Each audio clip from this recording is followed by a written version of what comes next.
오늘은 요한일서 4장 12절로 21절 말씀을 통해서 우리가 서로 사랑하면 이란 제목으로 은혜를 나누겠습니다. 결혼한 지 50년이 넘은 어느 노부부가 있었는데 할아버지가 워낙 무뚝뚝하셔서 할머니는 평생 사랑한다라는 말을 한 번도 들어보지 못하는 것이 한이 되셨답니다. 그래서 서로 사랑합니다라고 얘기하게 해주는 프로그램에 함께 참여하셨는데요. 사회자가 할아버지께 여보 사랑해 라고 한번 해보세요 했더니 그 할아버지가 쑥스러워서 말씀을 하지 못하시는 거였습니다. 그래서 사회자가 할아버지 할머니한테 사랑한다고 딱 한 번만 얘기해 보세요 라고 재촉을 하니까 드디어 할아버지가 입을 열어 말씀하시기를 지도 알기다 라고 하셨답니다. 서로를 사랑하면서도 서로에게 사랑을 표현하는 것이 쉽지 않은 것이 우리의 현 주소인 것 같습니다. 나이 든 부부들 뿐만 아니라 젊은 부부들도 마찬가지인 것 같아요. 어느 조사기관에서 부부간의 사랑의 소통이 얼마나 잘 되고 있는지 알아보기 위해서 남편들에게 이야기하기를 아내들에게 여보 사랑해 고마워 라는 문자를 한번 보내보라고 했습니다. 근데 아내들이 이 문자를 받고 대답하기를 주로 이런 유의 대답이 많았다고 그래요. 당신 대낮부터 술 먹었어? 당신 누구세요? 약 먹었습니까? 네. 그래서 저도 한번 아내에게 이유 없이 I love you 라는 문자를 한번 날려봤습니다. 그랬더니 돌아온 대답은 Why? 왜? 하는 대답이었어요. 그래서 그냥 just because 그냥이라고 했더니 대답하기를 You fool, 바보 이렇게 대답이 왔어요. 그래서 난 참 바보처럼 살았구나라는 것을 깨닫게 되었습니다. 우리는 평소에는 무뚝뚝하게 지내다가 사랑 표현을 무슨 특별한 일이 있을 때 하는 걸로 생각을 합니다. 그러나 우리가 서로에게 사랑의 말과 행동을 하는 것은 특별한 것이 아니라 마땅한 일이다라고 성경은 이야기하고 있습니다. 지난 주일에 보았던 요한일서 4장 11절 말씀을 다 함께 읽겠습니다. 사랑하는 자들아 하나님이 이같이 우리를 사랑하셨은즉 우리도 서로 사랑하는 것이 마땅하도다. 하나님이 이같이 우리를 사랑하셨으니 했는데 하나님이 어떻게 우리를 사랑해 주셨다는 말일까요? 우리가 아직 죄인 되었을 때, 즉 하나님께 사랑받을 만한 일을 한 것이 하나도 없을 때 가장 귀한 예수님의 생명을 내어주심으로 최고의 사랑을 우리에게 보여주신 그것을 이야기하는 것입니다. 그러면 이 사랑을 받은 우리는 어떻게 반응을 해야 될까요? 우리도 서로 사랑하는 것이 마땅하도다라고 이야기를 하였습니다. 무슨 특별한 일이 있을 때 아니면 남이 나를 먼저 사랑하면 사랑을 하는 것이 아니라 항상 어떤 상황에서도 서로 사랑해 주는 것이 마땅하다라고 이야기를 한 것입니다. 여기에 마땅하다라는 헬라어 단어는 빚진 자의 자세를 이야기하고 있습니다.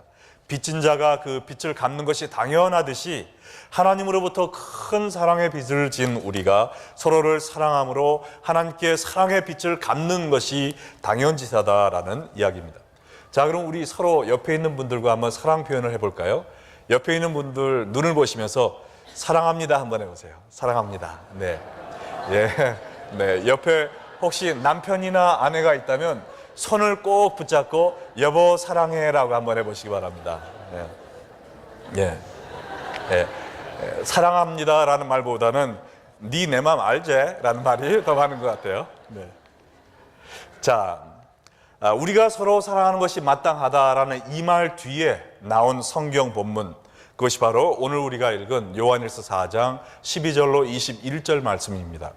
오늘 본문에서는 우리가 서로 사랑할 때 어떠한 놀라운 일들이 일어날 것인가를 가르쳐주고 있어요. 우리가 주의 사랑으로 서로를 사랑하면 그저 우리의 마음이 평안해지고 끝나는 것이 아니라 엄청난 일들이 생기게 된다는 것입니다. 그 첫 번째 현상은요, 세상이 하나님을 볼 수 있게 된다는 겁니다. 요한일서 4장 12절로 13절에 보면 어느 때나 하나님을 본 사람이 없으되 만일 우리가 서로 사랑하면 하나님이 우리 안에 거하시고 그의 사랑이 우리 안에 온전히 이루어지느니라. 그의 성령을 우리에게 주심으로 우리가 그 안에 거하고 그가 우리 안에 거하시는 줄을 아느니라. 모세가 하나님을 보기 원했지만 하나님의 얼굴을 보고 살아남을 사람이 없어서 하나님께서 그의 등만 보여주셨듯이 하나님의 얼굴을 직접 본 사람은 아무도 없습니다.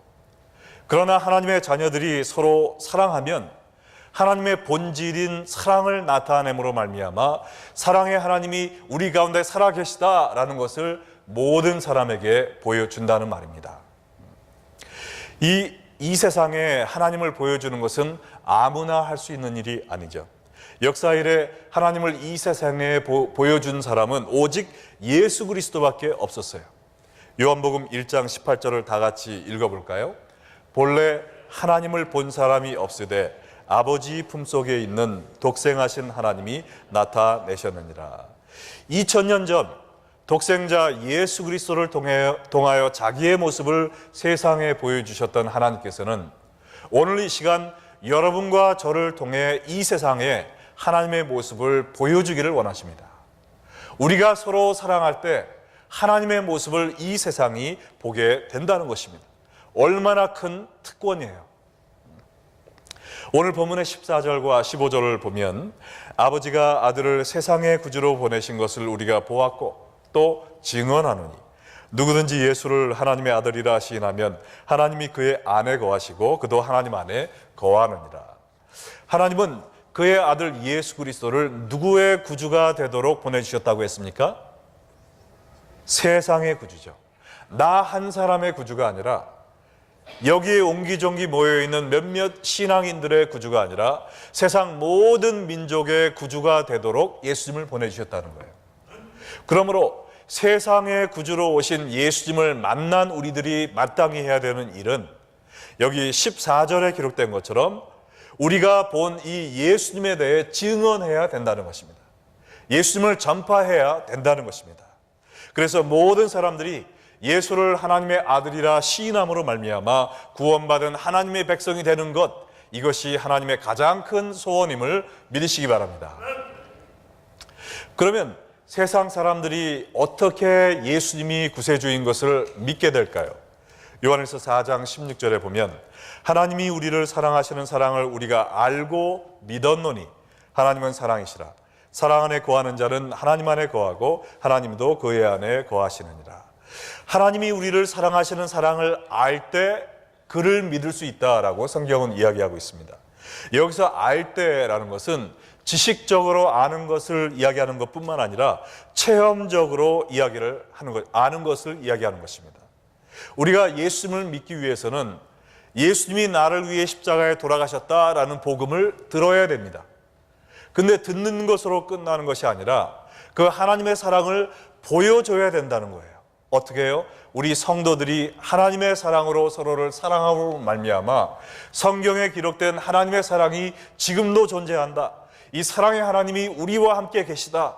이것을 세상이 볼 때 하나님이 정말 살아계시는구나 라는 것을 체험하고 그들이 예수님을 믿게 된다라는 것입니다. 사랑하는 레이프뷰 언약교회 성도 여러분, 우리는요 예수님을 믿고 하나님의 자녀가 되었을 때 사랑을 하기 위해 다시 태어난 사람들입니다. 그리하여 온 세상 사람들이 하나님이 살아계심을 믿도록 그 목적을 위하여 사랑하도록 다시 태어난 사람들이라는 것이죠. 많은 복음성가들이 있지만 그 중에서 가장 많은 사람들의 사랑을 받은 곡 하나를 뽑으라면 아마 여러분들 가운데서 많은 분들이 당신은 사랑받기 위해 태어난 사람, 이 찬송 들어보셨죠? 아마 이 찬송을 꼽는 분들이 많을 거예요. 예수 안 믿는 사람들도 이 찬송을 아주 많이 좋아했는데요. 이 찬송의 가사처럼 하나님은 우리를 태초부터 사랑하셔서 예수님을 우리를 위해 내어주실 만큼 우리를 사랑해 오셨고 장래에도 영원토록 우리를 사랑해 주실 분입니다. 우리는 하나님의 사랑의 대상으로 창조함을 받았어요. 할렐루야. 그러나 우리가 하나님의 사랑을 받는 존재로 끝나면 안 된다는 것입니다. 거기가 시작이에요. 그러나 성경은 분명히 이야기하기를 하나님의 사랑을 받은 우리가 이제는 서로를 뭐 하라고 그랬습니까? 사랑하라고 그랬죠. 그러므로 우리는 이제는 사랑을 받는 존재에서 끝나는 것이 아니라 사랑을 하는 존재로 변화해야 될 줄로 믿습니다. 이 우리는 사랑받기 위해 태어난 사람, 이 곡이 참 은혜롭지만 1절로 끝났다는 것이 너무나 안타까워요. 왜 2절을 안 썼을까? 우리는 사랑하기 위해 태어난 사람. 얼마나 은혜롭습니까? 우리 최린 전도사님이 그 2절 가사를 한번 쓰셨으면 좋겠어요. 그래서 시작만 제가 말씀드리면, 우리는 사랑하기 위해 태어난 사람. 그래서 2절 가사를 쓰시면, 그래서 우리 교회에서 그걸 참 같이 부르면 은혜가 많이 될 것 같습니다. 정말 하나님의 은혜로 우리 교회가 부흥발전하고 있지만, 우리 교회에 몇 명의 성도가 출석하고 있는가, 그거보다 훨씬 더 중요한 것이 있어요. 그것은 사랑의 하나님이 우리를 통해 이 세상에 보여지고 있는가라는 것입니다. 교회의 크기보다 더 중요한 것은 우리를 통해 그리스도의 향기가 나타나고 있는가 아닌가, 그거예요. 그것은 바로 우리의 사랑을 통해 나타난다는 것이죠. 레이크뷰 언약교회는 여러분 성도 한 명 한 명이 모여서 만들어진 공동체입니다. 여러분들이 내 삶 속에 있는 사랑하기 힘든 사람조차 하나님의 사랑으로 그들을 품어주고 아껴주기 시작할 때, 바로 우리 교회가 우리가 꿈꾸는, 또 하나님이 원하시는 성경적인 사랑의 공동체가 될 줄로 믿습니다.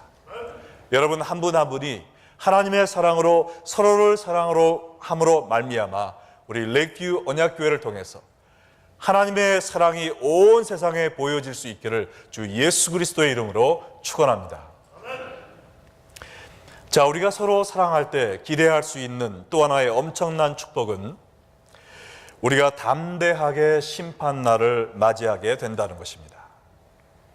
요한일서 4장 17절에 보면, 이로써 사랑이 우리에게 온전히 이루어진 것은 우리로 심판날에 담대함을 가지게 하려 함이니 주께서 그러하신 것 같이 우리도 이 세상에서 그러하니라.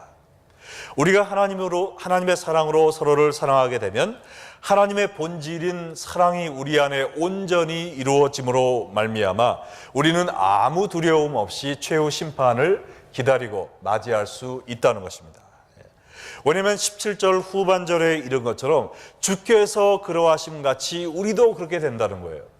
우리가 하나님처럼 서로를 사랑하게 될 때 우리가 하나님의 모습으로, 그리스도의 모습으로 변화되었다라는 것입니다. 내가 너희를 사랑한 것 같이 너희도 서로 사랑하라 라는 새 계명을 주시면서 예수님께서 요한복음 13장 35절에 뭐라고 말씀을 하셨나요? 너희가 서로 사랑하면 이로써 모든 사람이 너희가 내 제자인 줄을 알리라. 우리가 제자 훈련 과정을 다 마치면 제자가 되는 것이 아닙니다. 교회에 열심히 출석하면 제자가 되는 것이 아니에요. 이 모든 것이 필요하지만 그 자체가 목적이 아니라 그 모든 것을 통하여 우리가 받은 하나님의 사랑으로 서로를 사랑해주는 그 모습이 우리의 삶을 통해 비춰질 때, 그때서야 비로소 너희가 나의 제자가 되었다라고 예수님은 말씀하고 계십니다. 이러한 사랑을 이루고 실천하며 사는 사람은 이 마지막 심판날에 두려워할 것이 없어요. 우리가 예수님의 모습으로 변화되었는데 뭘 두려워하겠습니까? 요한일서 4장 18절 말씀처럼 사랑 안에 두려움이 없고 온전한 사랑이 두려움을 내쫓나니 두려움에는 형벌이 있습니다. 두려워하는 자는 사랑 안에서 온전히 이루지 못하였느니라. 온전한 사랑을 이룬 사람은 최후 심판에 대해 전혀 두려워할 필요가 없습니다. 그러나 그날을 두려워해야 될 한 부류의 사람들이 있는데, 그러한 사람들은 이 사랑을 온전히 이루지 못한 사람이라고 성경은 이야기하고 있어요. 왜냐하면 그들에게는 형벌이 기다리고 있을 것이기 때문입니다. 마태복음 25장에 예수님께서 최후 심판에 대해서 이야기하시면서 41절로 43절에 이야기하시기를, 또 왼편에 있는 자들에게 이르시되 저주를 받은 자들아 나를 떠나 마귀와 그 사자들을 위하여 예비된 영원한 불에 들어가라. 내가 줄일 때에 너희가 먹을 것을 주지 아니하였고 목마를 때 마시게 하지 아니하였고 나그네 되었을 때 영접하지 아니하였고 헐벗고 그때 옷 입히지 아니하였고 병들었을 때와 옥에 갇혔을 때 돌보지 아니하였느니라 하시니, 최후 심판날에 지옥불에 떨어질 사람들이 누구냐? 예수님께 사랑을 표현하지 않은 사람이라고 예수님이 직접 말씀하셨습니다. 예수님이 줄이고 목마르고 헐벗고 병들었을 때 예수님께 사랑의 손길을 펼치지 않은 사람이라고 이야기하고 있어요. 물론 이 말씀은 우리가 선행을 많이 행하면 천국에 간다라는 이야기는 아닙니다. 우리는 행위를 통하여 구원받는 것이 아니라 오직 믿음을 통하여 구원을 받음을 믿으시기 바랍니다. 그러나 올바른 참된 믿음을 가진 사람들은 반드시 이 사랑의 삶이 동반된다는 것이죠. 근데 이 지옥 판결을 받을 사람들이 그날 예수님께 이렇게 반발하리라라고 얘기를 했어요. 44절로 46절에 보면 그들도 대답하여 이르되 주여 우리가 어느 때에 주께서 줄이신 것이나 목마른 것이나 나그된 것이나 헐벗으신 것이나 병드신 것이나 옥에 갇힌 것을 보고 공양하지 아니하나이까. 이에 임금이 대답하여 이르되 내가 진실로 진실로 너에게 이르노니 이 지극히 작은 자 하나에게 하지 아니한 것이 곧 내게 하지 아니한 것이니라 하시리니 그들은 영벌에 의인들은 영생에 들어가리라 하시니라. 아니 예수님, 우리가 언제 예수님의 필요를 보고 예수님을 외면하고 무시하고 미워했습니까? 라고 사람들이 물어볼 때 예수님은 이렇게 대답하실 것입니다. 지금 너희 주위에 너희의 사랑을 절실히 필요로 하고 있는 사람을 너희가 외면하고 무시하고 미워할 때 그것이 바로 나를 외면하고 미워하는 것이다 라고 말씀하셨다는 것입니다. 저희 아버님께서 부흥사로 평생을 섬기셨는데요, 젊은 부흥사 시절에 어느 날 부흥회에 나가셨다 아직 교회에 돌아오지 않으셨을 그 주간에 나이 많은 권사님 한 분이 지병으로 돌아가시는 그런 일이 있었습니다. 그래서 교회의 리더들이 그 권사님의 임종을 지키기 위해서 그 분의 방에 모였는데 그 권사님의 숨이 멎으려는 순간 그의 영안이 떠져서 자기가 갈 곳을 보는 거예요.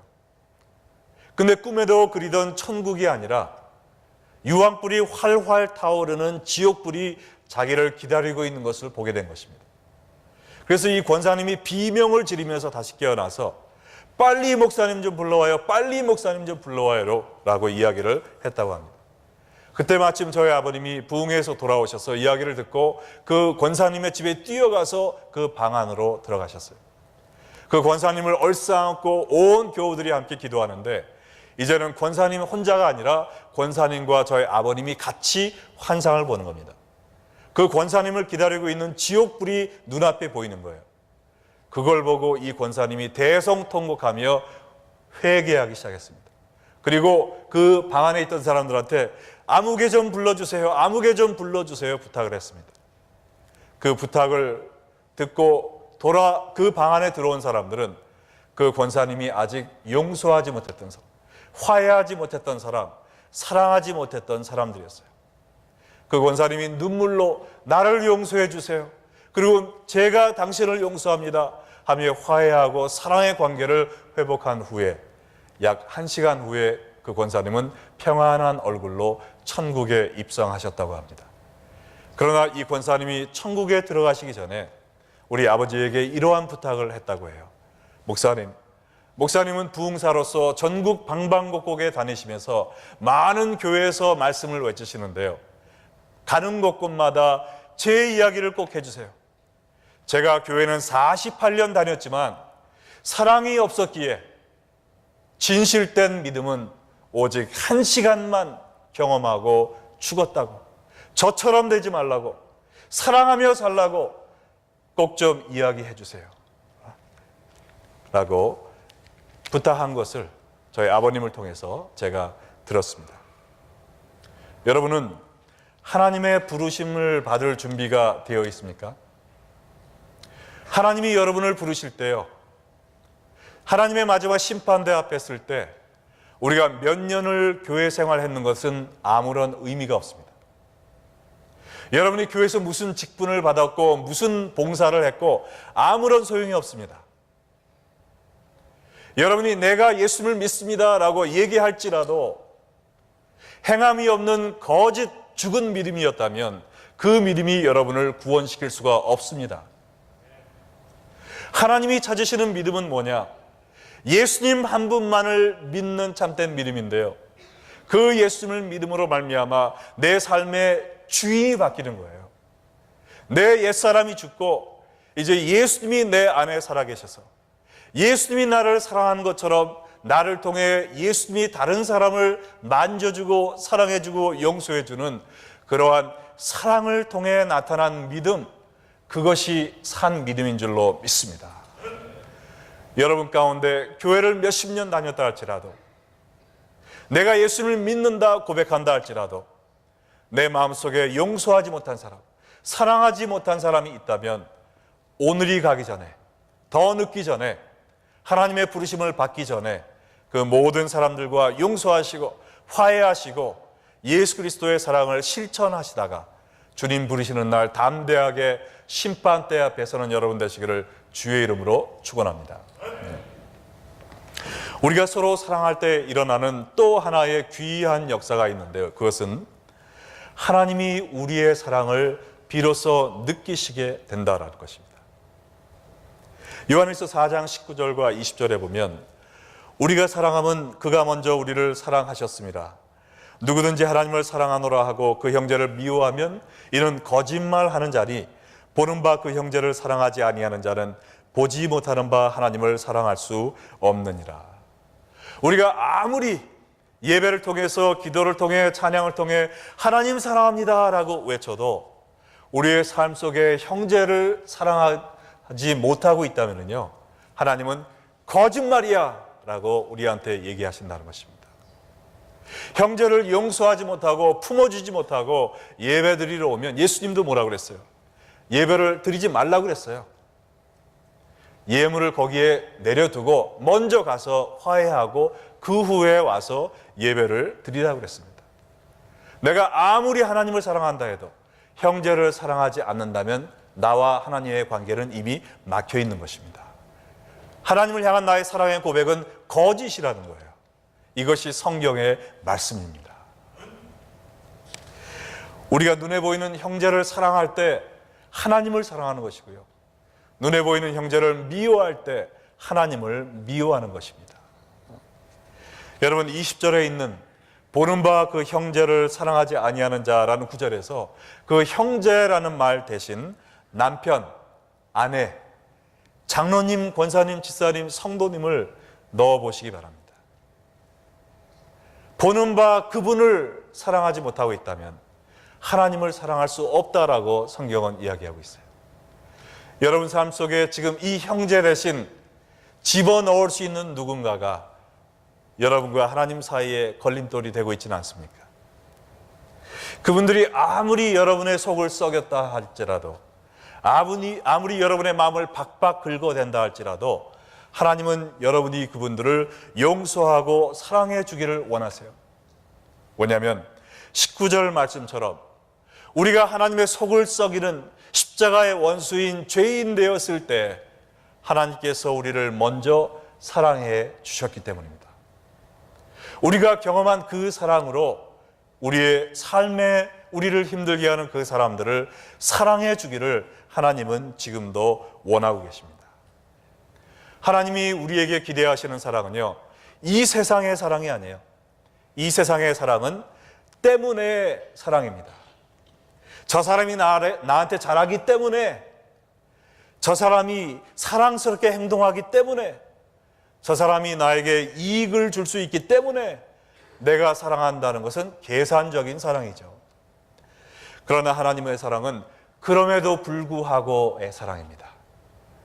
내가 하나님의 속을 새기고 하나님의 가슴에 대못을 받고 하나님의 원수로 살고 있었지만 그럼에도 불구하고 하나님은 그때 나를 위하여 하나밖에 없는 아들의 생명을 십자가에 내어주신 그 사랑, 이 사랑을 받은 나는 아무리 나의 마음을 아프게 하는 사람이라 할지라도, 아무리 나에게 욕을 해대는 사람이라 할지라도, 아무리 내 돈을 띄어먹고 도망간 사람이라 할지라도 그럼에도 불구하고 하나님의 사랑으로 내가 저 사람을 사랑하겠습니다. 이러한 삶의 실천을 하는 것이 하나님이 찾고 계시는 사랑의 성도인 줄로 믿으시기 바랍니다.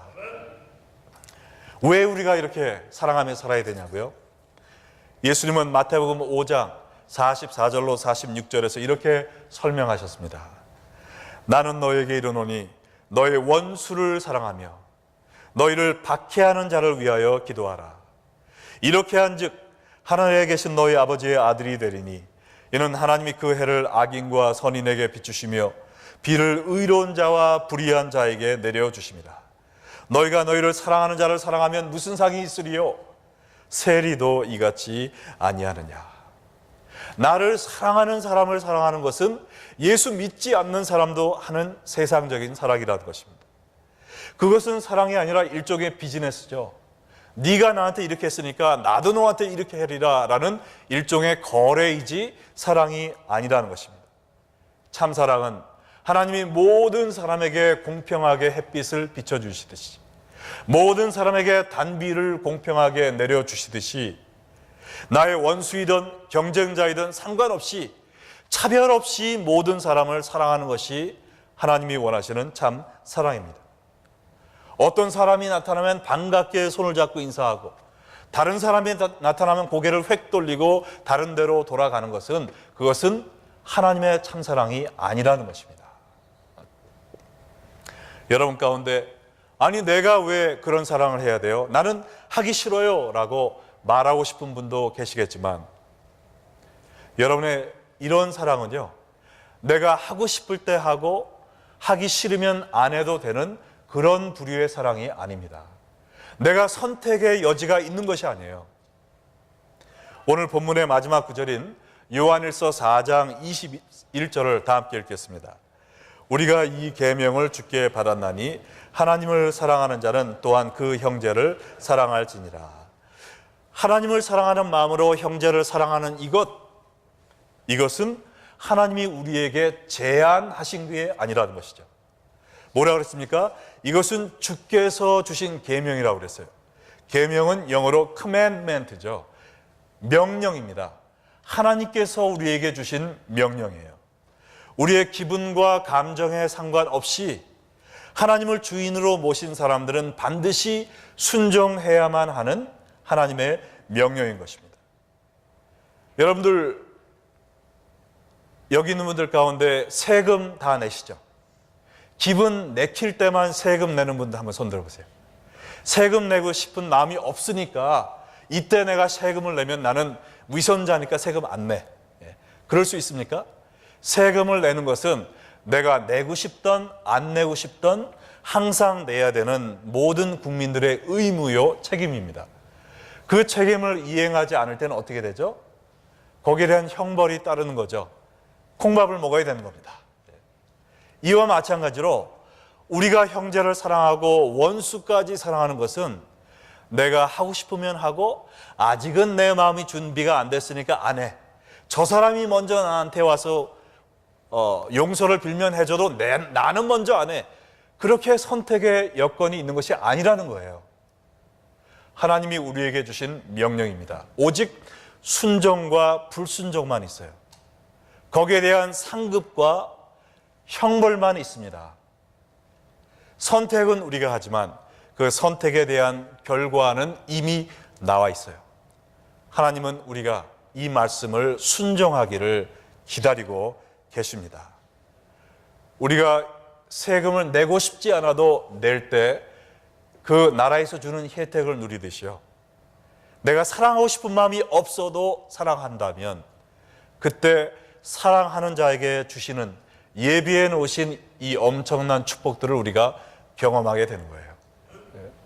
나를 통해서 하나님이 보여지는 놀라운 역사가 일어나고요, 저 마지막 날 심판을 두려워하지 않는 담대함을 갖고 살아가게 되고, 또한 나를 통하여 비로소 하나님이 사랑을 느끼시는 그러한 복된 삶을 살게 되는 것입니다.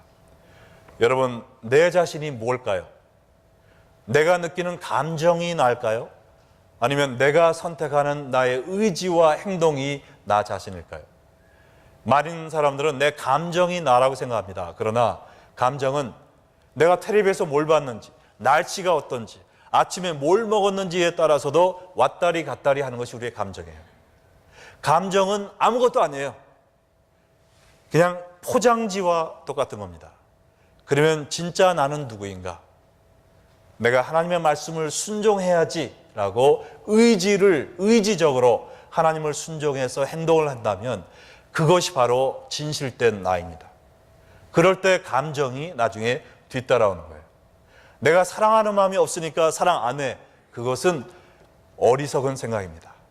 내가 사랑하고 싶은 마음이 안 생겨도 하나님을 주인으로 모신 그리스도의 종으로서 하나님이 명령하신 원수를 사랑하라라는 이 계명을 지키기 위해 내가 죽기보다 싫은 이 원수 사랑하고 용서하는 일을 하겠습니다 라고 이를 악물고 의지적으로 주님을 순종할 때 우리는 위선자적인 행동을 하는 것이 아니라 하나님께 영광을 돌리는 참된 그리스도인의 제자의 모습을 실천하는 것입니다.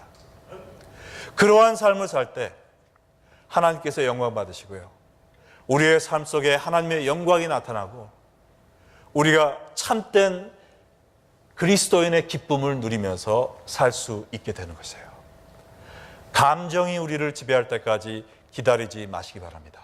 하나님의 말씀의 지배를 받는 여러분 되시기 바랍니다. 그리스도의 말씀의 지배를 받는 여러분 되시고 성령의 인도하심의 지배를 받는 여러분 되시기 바랍니다. 그러한 그리스도의 종으로 사랑하라는 말씀을 순종하며 살 때 여러분의 가정이 이 지상의 천국이 될 것이고요, 우리 가정이, 우리 또한 우리 교회가 하나님이 기뻐하시는 성경적인 사랑의 공동체가 되어서 우리 교회를 통해서 세상 모든 사람들이 야, 저 레이피어나 교회 좀 봐라, 저 교회 보니까 하나님이 살아계시다는 것을 내가 확신할 수 있어, 나도 예수 믿을 거야, 그러한 현상들이 생겨나기를 소원합니다. 이러한 삶을 삶으로 말미암아 이 세상에서 어떠한 어려움이 있다 할지라도 천국에서 나를 양팔 벌리고 맞아주실 예수님을 바라보면서 믿음과 사랑의 삶으로 예수님께 달려 나아가는 여러분 되시기를 주의 이름으로 축원합니다. 그리고 우리가 빈 말로만, 찬송 부를 때로만 입술로 주님을 사랑을 고백하는 것이 아니라 희생적인 사랑의 삶을 통해 형제 사랑함으로 말미암아 우리가 진실로 하나님을 사랑하고 있다는 것을 하나님이 가슴속 깊이 느끼고 하나님의 얼굴에 정말 기쁨을 안겨드릴 수 있는 여러분과 제가 되기를 주 예수의 이름으로 축원합니다. 아멘. 다 함께 기도하시겠습니다.